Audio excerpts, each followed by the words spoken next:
What is going on, Atlanta Falcon fans? This your boy Antoine Smith checking in with y'all right quick to give my quick thoughts on a topic of discussion I heard on 680 The Fan. That's a sports station here in Atlanta.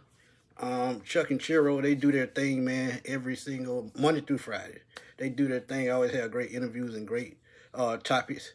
But one topic that they brought up that I want to share and give y'all my quick thought on is uh, can Drake London surpass Julio Jones numbers wise as an Atlanta Falcon? It's an interesting topic, and this is what they had to say. Chuck knows it's wrong to think of Drake London this way, but he doesn't want to be right anymore. I think Drake may have a more productive individual career than Julio Jones. And I know. What? I know. I chose my words carefully. Repeat that for those in the back. Drake London. Drake may have a more productive individual career than Julio Jones did for the Falcons. When I say that Drake may have a more productive individual career, all we have is the first 4 seasons. And let me tell you what happened beginning season 5 with Julio. Kaboom. Like absolute top tier, Hall of Fame, everything. For the first 4 seasons, I could give you the numbers. Drake has more games because there are more games now, and because he also didn't get hurt like Julio did one season when he only played 5 games. Drake has more catches by just a little. Julio has more yards by just a little. The touchdowns are basically the same.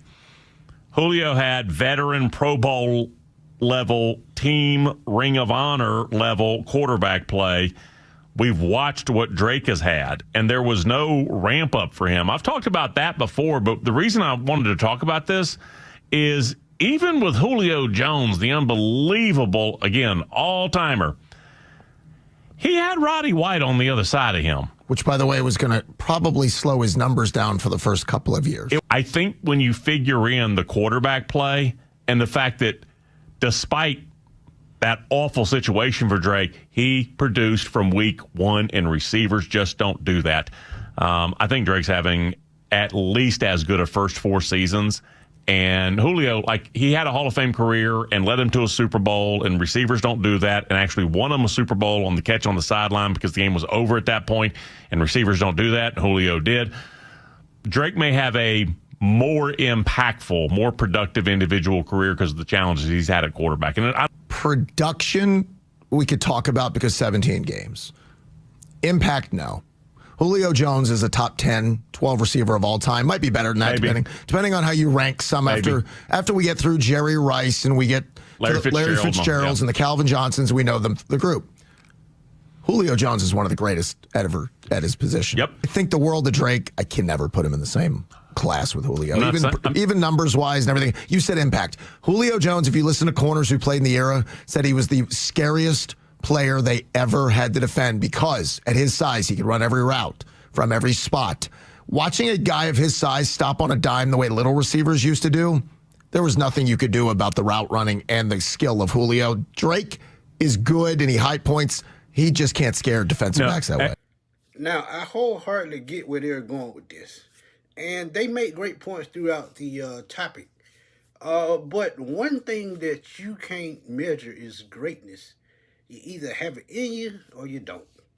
And not saying Drake can't be great, but Julio is just a freak of nature. 4.3 speed.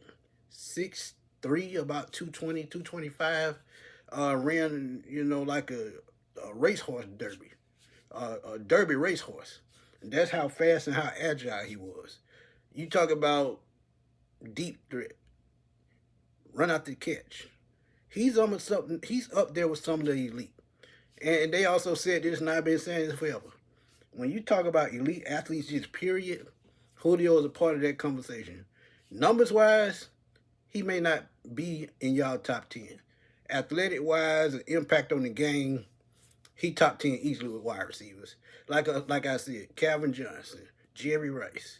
I can just keep going. Terrell Owens, Randy Moss. Julio is in that conversation. Larry Fitzgerald as well. So numbers don't always tell the whole story because he only had, 62 touchdowns during his career? And, he had more than that because he had 60 when he left Atlanta. So he had more than that. But when you look at the overall statistical and outcome of careers, first 4 years, yes, they're close in stats. I get that part. But you got to remember this about Julio, too. At one point, 95.3 yards a catch a game. He could dominate a game. He could take over. Remember those playoffs in 2012 and 2016? Dominated. Just pure dominating. He played with Roddy White on the other side most of the time. And when you have another number one receiver who can catch 85 to 100 passes a year, that's got to be tough. He had Hall of Fame quarterback Matt Ryan, true enough. But if Julio played on any other team in his prime, he probably would have put up the same numbers, if not better touchdown numbers. Because the Falcons were a run-first team, run-heavy team. And at certain points, you would see it when Kyle Shanahan got here. They just opened it up and aired it out after Roddy White left. So look at, the accolades of Julio. 3 games, 250 yards or more, most in NFL history. One of those games, 300 yards. Could Drake take over like that? Don't think so. Could he have a great game to where he has 10 catches, 150 yards, 200 yards, 3 touchdowns? Absolutely. But when you talk about just game changer altogether and what they brought to the game, physical-wise, impact-wise, and how he just scared defenses, that's just a trait that, you just don't acquire. That's just something that's God-given. So it's no slight to Drake London that he won't be another Julio Jones, because to me, it won't be another Julio Jones. Julio Jones is Julio Jones. So Drake could pass him statistically because he's put up decent numbers, with garbage quarterbacks. I'm just calling it what it is. And he's been the only receiver that been consistent for the Falcons since he was drafted 4 years ago. So if he's the main target, and there's no slight to Kyle Pitts, because I've told you I think Kyle Pitts should be the focal point of the offense, but that's just another story for another day. But Drake can pass Julio statistically, but impact-wise, it'll never happen. And if he passed him statistically, he probably could be in the Ring of Honor, which Julio should be right now. So, he's got a promising future, as long as those injuries, they subside. But you got to remember, Julio had a good bit of injuries during his NFL career. Missed some the games that, could have been historic, but hey, it happens. But let me know what y'all think about this, man. Can Drake London pass Julio statistically? And can he, just be an all-time great? I think he can be an all-time great. But as far as Julio, just unmatched. Drop them comments in the comment box, man. Let me know what y'all think. This your boy, Antoine Smith signing off. I will holler at y'all soon, man. Peace.